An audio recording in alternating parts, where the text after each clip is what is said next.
Hoje nós chegamos no nosso 19º dia de desafio quaresmal e lemos bastante capítulos hoje da Bíblia do profeta Isaías e do autor de Crônicas. Nós lemos o profeta Isaías, hoje nós lemos do capítulo 40 até o 66, lemos bastante. E lemos Crônicas de 1 a 14. Eu quero fazer um resumo de tudo aquilo que a gente leu no dia de hoje. Então, Isaías começa com uma palavra de consolo, de preparação para o regresso. Lembrando que o povo está exilado na Babilônia, né? E o profeta agora começa com essa palavra de consolo. O profeta Isaías, ele está sendo profético sobre tudo aquilo que está por vir. A profecia é que Deus está cumprindo as suas promessas. Depois de provar o amor e a misericórdia de Deus, Israel deverá testemunhar para todo mundo a sua grandeza, aquilo que Deus é. Só que Israel está murmurando, Israel dizendo que Deus não os ouve, como se eles tivessem perdido a fé por causa do exílio da Babilônia. O fato é muito duro. Então, os capítulos 41 a 47, o profeta apresenta Deus respondendo que sempre os amou, que sempre agiu de misericórdia, e que o exílio não foi uma maldade de Deus, mas uma sentença pelos pecados de Israel. É por causa de Israel que Deus então vai levantar um novo reino. É por causa de Israel que Deus vai entregar a Babilônia nas mãos de um outro reino, para que Israel possa voltar para sua casa. Então, é nesse sentido que Deus vai levantar Ciro, fazendo dele como o próprio Israel, o seu servo. Essa é a esperança, né? Ciro, o rei da Pérsia. Então, Israel ainda está resistente, rebelde. Você vai perceber isso no capítulo 48 do livro de Isaías. Ele está ainda rebelde, resistente. E, todavia, Deus está para fazer alguma coisa. E aí a gente contempla dos capítulos 49 ao 55, Deus apresenta uma figura anônima, servo de Deus. Ele é chamado de Israel. A palavra diz que ele vai fazer o que o seu povo não fez. Ele está para fazer aquilo que o povo não fez. Este servo recebe o nome de Israel.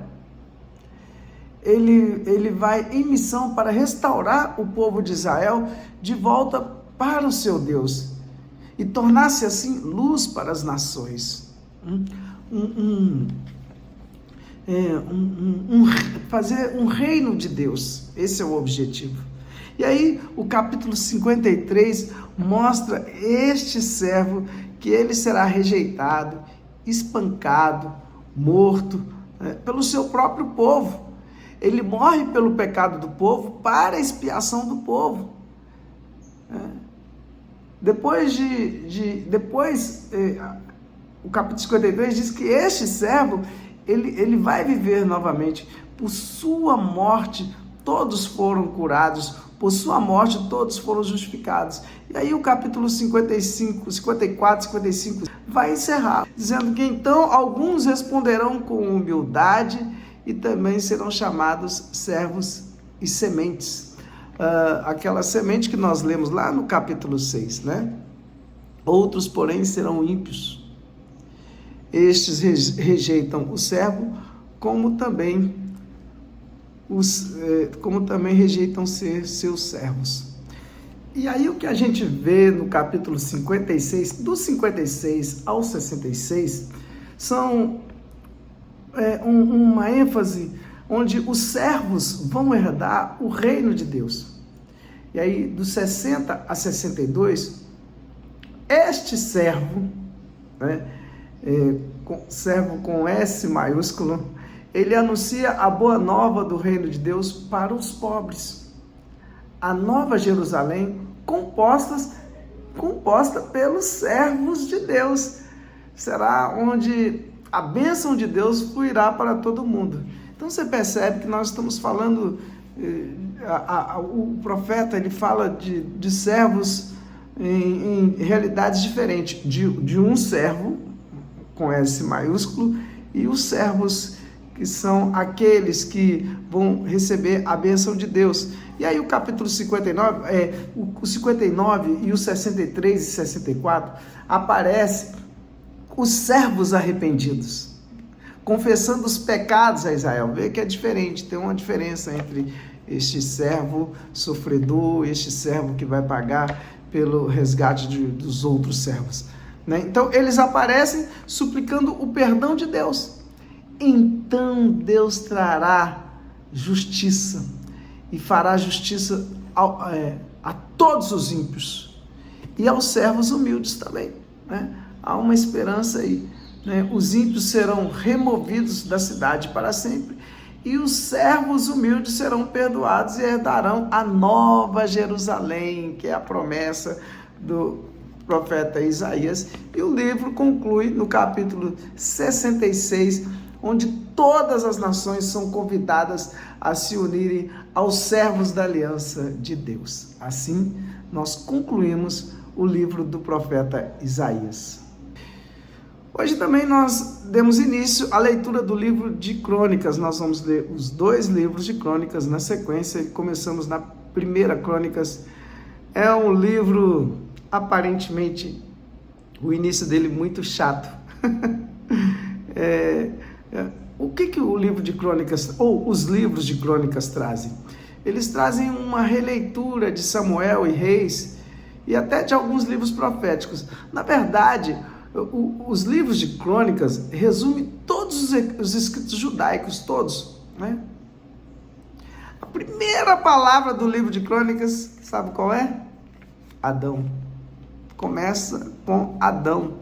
É a primeira palavra que você lê no primeiro capítulo de Crônicas. E o último parágrafo do 2 Crônicas termina com o retorno dos israelitas ao exílio. Então veja que o livro de Crônicas ele tem essa ideia de fazer uma releitura de tudo que o povo de Deus viveu até o exílio babilônico. Então, os 2 objetivos principais do livro é mostrar, primeiro, um rei messiânico e, segundo, uma esperança de um novo templo, né? Então, dos capítulos 1 a 9, o que você vai ver é uma genealogia chata de ler, é muito nome ali, que você não entende, que aparentemente não faz sentido nenhum, mas faz muito sentido aquela genealogia dos 9 primeiros capítulos de Crônicas. O autor, ele está trazendo todo o resumo do Antigo Testamento. Tudo. Então, ele vai trazer a genealogia dos principais personagens do Antigo Testamento. Então, assim, o objetivo dessa genealogia é trazer ênfase para as 2 maiores esperanças dos livros de Crônicas, que é a genealogia messiânica, que vai tratar do Messias, e a genealogia sacerdotal, que vai dar ênfase para o templo. Lembra que eu falei? Os 2 principais objetivos desses livros é apontar o Messias e o templo. Então, a genealogia do Messias, muito vai se falar, você vai ler aí nos primeiros 9 capítulos, muito vai se falar da linhagem de Judá, que vai se concretizar e desencadear lá em Davi, que é a genealogia do Messias. A outra é a dos sacerdotes, que vão desembocar lá em Arão, né? que é de Arão, que vai desembocar na esperança de um novo templo, né? A linhagem sacerdotal. E aí nós lemos no capítulo 10 de 1 Crônicas, a partir do capítulo 10, vai começar a contar a história do reinado de Davi. O autor quer enfatizar durante todo o livro as glórias de Davi. Você vai perceber isso. Ele vai trazer muita ênfase para aqueles grandes feitos do rei Davi. E descarta, você não vai ler em Crônicas os pecados de Davi, o adultério de Davi, as fragilidades de Davi, como você leu lá em Reis. Em Crônicas não. Porque o autor, ele quer apresentar um modelo de um rei. E nós vamos entender isso a partir de amanhã, na leitura que vamos fazer e no próximo resumo. Deus abençoe. Espero vocês para o 20º dia, que é amanhã, de leitura da Bíblia inteira em 45 dias. Valeu!